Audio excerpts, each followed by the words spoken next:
Hello and welcome to Angry Andy Reviews, and this is my review for The Rise of Skywalker, Star Wars Episode 9, the final chapter in the Skywalker Saga, The Rise of Skywalker. And this is going to be difficult for me, and I don't really know where to start, to be honest. So I'm just going to start by saying probably going to be full spoilers ahead. I don't really know how to talk about this film without revealing spoilers. I don't think anyone can really talk about this film if you don't talk about everything that happens in it. So yeah, I will simply start by saying and being as honest as I possibly can for you. I am thoroughly disappointed with The Rise of Skywalker.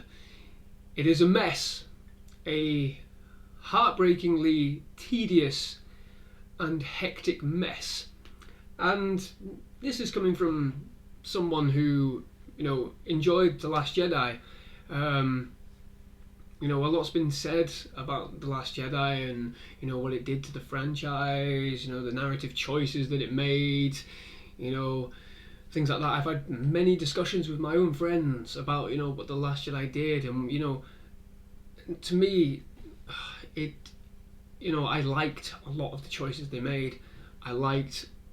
Especially liked, the way Luke's perception of everything had changed. Okay, maybe he was a bit too drab and whatever, but that's a discussion for Last Jedi. We're here to talk about, the rise of Skywalker, and for that reason, I was keen to see where this film would take those decisions, forward. In point of fact, The Rise of Skywalker in the first hour actively seeks to re-evaluate many of the narrative designs. Okay, fine. But as a result, the first hour seems like a mad scramble to explain everything away in what is quite simply frustrating, weightless exposition. Snoke is dead, clearly, so how does it fix that? Well, it does so immediately with the opening crawl. The dead speak, it laments, before name-dropping Palpatine as being an ethereal voice taunting the galaxy. Really. I harboured light scepticism about the return of the Emperor, and perhaps in my own naivety I anticipated that they would provide meaningful reasoning behind it. Alas, no. All of a sudden, everyone is determined to find him. For what purpose? Kylo Ren finds him first, and it is immediately, thrust upon him an offer that he can't refuse. What happens then? Oh, it immediately jump cuts. Of which, there are far too many in this opening hour. It cuts that many times. It's mind-boggling to keep up with. So it jump cuts to Rey training, and all of a sudden they're off to find Palpatine as well. All the while the audience is treated to reasoning through snap exposition that you are meant to agree with and follow on with accordingly. To find Palpatine, however, and this is where it really fucks me off, they need to find a device that Kylo Ren has already found in order to traverse the unknown regions. And the unknown regions, for the uninitiated, is something of great interest to, Star Wars fans and Star Wars lore in general. Unfortunately, here is treated with about as much reverence as the Kessel Run was in the ill-fated disaster that was Solo: A Star Wars Story. To find the device, Rey, Poe, Finn, Chewie, C-3PO and the rest of everybody else, they have to find a Sith relic, a dagger that will in turn lead them to the device that they need, all the while being pursued by Kylo Ren, who receives orders to destroy Rey at all cost. If that sounds flimsy in my explanation, And if it sounds ridiculous to you, then that's because it is. Essentially, they must find the MacGuffin to locate another MacGuffin, to find a path to somewhere far away, somewhere that no one has ever gone to before, visited before, except for the Sith. All of which plays out like an episode of Tom and Jerry, with all the chasing, bluster and lack of real impact that the violence in those episodes have, coupled with the most absurd and bizarre time limit. Yes, they put a time limit in this film. Everything has to be done within 16 hours. They have to reach Palpatine within, I think it's 16 hours, but I was baffled by it. They have to reach him before he unleashes the massive Sith fleet upon the galaxy. They put a time limit on. It takes 16 hours to do whatever they need to do, which gives them X amount of time to get to all these places. Fundamentally, this is bullshit. Because anyone who knows Star Wars in any degree would know, yes, they travel galaxy at light speed, but there's still a time differentiation. When they went from Tatooine to Alderaan, it took hours. In between that time, Luke was training. In this film, they go to multiple worlds, spend multiple amounts of hours on these worlds, and it amounts to nothing. It doesn't make any sense. I'm sure the time limit is explained somewhere, but it's lost amongst the burden of an insane amount of flash flood plotting. I just don't know. It's clearly designed to add a huge stake to the proceedings, nonetheless, but it doesn't do anything. It amounts to nothing. It amounts to nothing. And when did Star Wars become this? Since when was everything this massive, yet appear so flimsy, so unaffecting and irrelevant? Have I missed something? Have I missed something? Even me, a fan of The Last Jedi, something happened in between that film and this film. What? I was hoping that here, at the end, we would experience, some true development for Rey, for Finn, and for Poe. And sure, yeah, we find out the lineage of Rey, and it is as obvious as it could possibly be.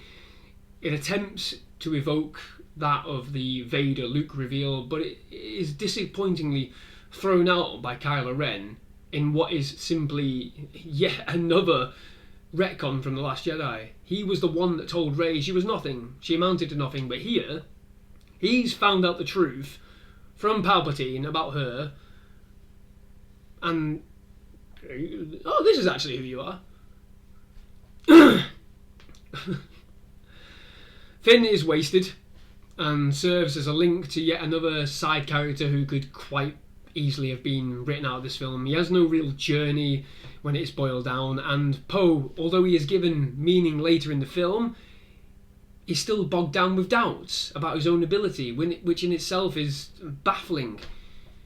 We were told he was the best pilot in the Resistance in The Force Awakens and a cunning leader, but now he buckles under the pressure? At the key point in time, he buckles under the pressure and he becomes a loathsome, argumentative individual, constantly arguing and bickering. In fact, they all do. They all argue and bicker through the entirety of the film. These are supposed to be a likeable team. We're supposed to be invested in these characters, yet there's nothing to invest in now. You're half the way through the third film, and they're bickering and arguing about trivial fucking matters in the middle of a festival of some kind on a desert planet. The film, to its own fairness, it kind of shuns Finn and Poe to the side and is focused squarely, on Rey and Kylo Ren, which is really, what the majority of the audience members want to see. The development of their conflict. That's what we all wanted to see. Their confrontations, in this film, they follow similar trajectories.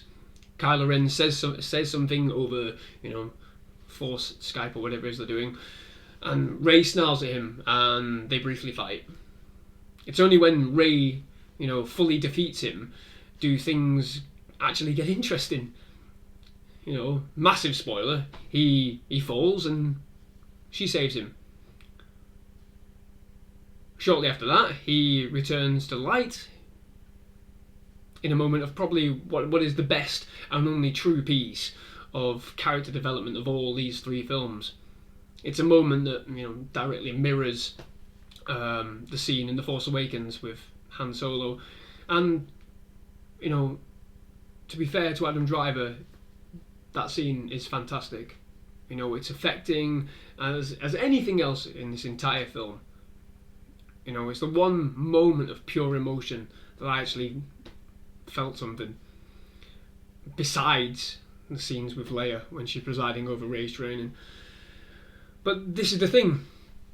The smaller moments of clarity, smaller moments of thought, the smaller moments of lore and the exploration are far better than any of the major set pieces in this film. All of the set pieces feel staged and they harbour zero stakes. There's nothing at stake at all. Even when everything seems to be lost and they tell us, oh, this is it, this is the end, none of it seems to matter, because the ramifications don't feel as though they have weight in themselves. I mean, think about the space battle, the Battle of Endor in Return of the Jedi. The intensity of the dogfights were sky high. Why? Because the audience knew what was at stake. They were trapped. They had no choice. This was it or nothing. It was all gone. In The Rise of Skywalker, they tried to mirror this, but none of it feels legitimate. And it feels as though whatever the losses they are taking, none of it has been earned. None of it's been earned. Thinking about it, The Rise of Skywalker feels like two films, squashed horribly into one. Perhaps the first hour of this film was originally what was envisioned for The Last Jedi. I don't know. Who knows? But what you get instead is a disjointed, convoluted mess of incoherence where multiple facets are wasted. Did you have any interest in Knights of Ren? Did you have any interest in knowing who they were? Well, don't bother wondering. Curious about how the First Order came to be? It was all part of the plan, so yeah, whatever. Who was Snoke? Oh, he was manufactured. Okay. How did Palpatine survive originally? Who knows, but it looks like it hurt at least.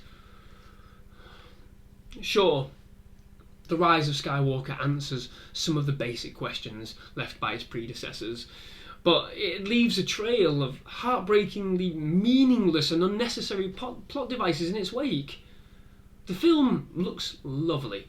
It really does. I'm not being sarcastic. It looks fantastic. It has truly amazing special effects. It's well shot, but it's the product of what is a frantic film. And to be fair, it is really well acted. Like I said, Adam Driver for me is the best thing about these films. But come the end of the film, I was only left angry by the way he is simply cast aside after Kylo Ren's redemption. Was that it? Was that how it was always supposed to go? Was this how it was meant to happen? Again, none of it feels earned. None of it feels justified. There is no justification for what happens on screen. So, this is how the Skywalker Saga ends. A barely coherent series of jump cuts that tell you that you must feel something through either nostalgia or whatever it expects you to feel. But when it comes to it, the feeling of that lump in your throat never really comes.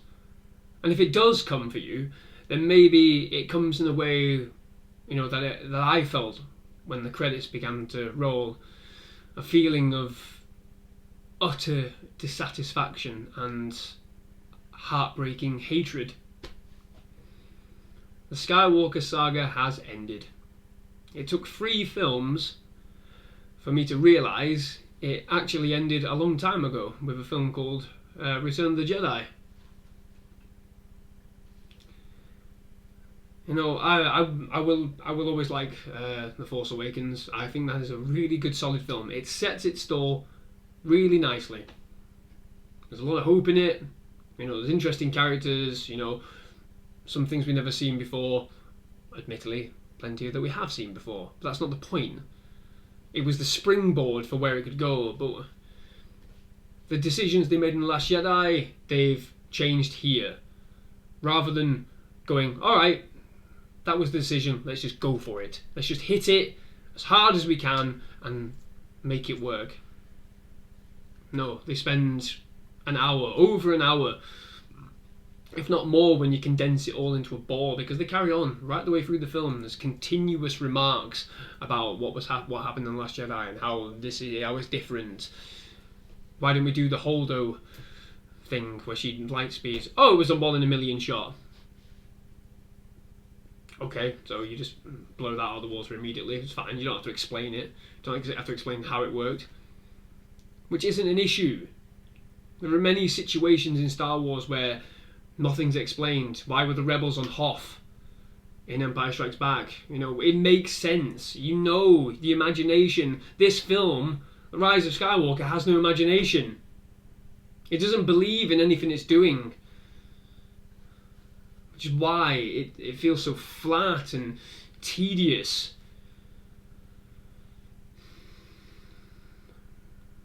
The final shot is... It is what it is. You take away whatever you feel about it. I felt nothing but utter disappointment. Utter disappointment. This is a limping, floundering disaster. And I honestly can't believe that I've said all this. I really don't. I really can't. I'm gutted. Absolutely gutted. I've got to give it a score now. What? Oh, Jesus Christ. I'm going to have to give this film a 4 out of 10. I literally... And the 4 out of 10 is purely for, you know, the spectacle is, you know, it's as good as it always is in Star Wars. The acting is great. But just what it does is just... it's just wrong. It's just not right. Ah, Jesus. Right, there you go. That's it. I'm done. I'm absolutely done. I feel exhausted. And I'm going to watch it again. By the time you watch this, I will be in the cinema again with the missus, watching this again. And I looked at, when the film finished this morning, I took the last bit of my coffee that I had in my little takeaway recyclable cup, and as I was walking out, I looked at a guy who was walking out with me, and he shrugged his shoulders. He shrugged his shoulders at me. A guy I've never met before, and I'd never even got his name. I didn't say anything to him. I looked at him and he did that. What the hell have you done? What have you done? Right, that's it for today. There's probably not going to be anything else now until after Christmas, because, yeah, I don't really know. I need to process this massively. The review on Facebook won't be as rambly as this, I hope, and I apologise if it is really rambly, but as you can tell, just look around, I am a Star Wars fan through and through. It means more to me than anything, really, apart from the missus and the dog and the cats. She'll kill me. But it's been my life, and if this is how the Skywalker Saga ends, then I honestly would rather have never fucking watched it. Well, would rather have never watched this film. I would rather have just left it at The Last Jedi, to be quite honest. But there you go, I'm going to go now. So thank you very much for watching, everybody. I do apologise for the rambling nature. If you have any opinions, please leave a comment in the comment section. Leave a like, subscribe to the channel. I think this is probably the most angry I've ever been, and it really hurts that it's a Star Wars film that is making me this angry. So I'm gonna go. Thank you very much, everyone. Bye bye.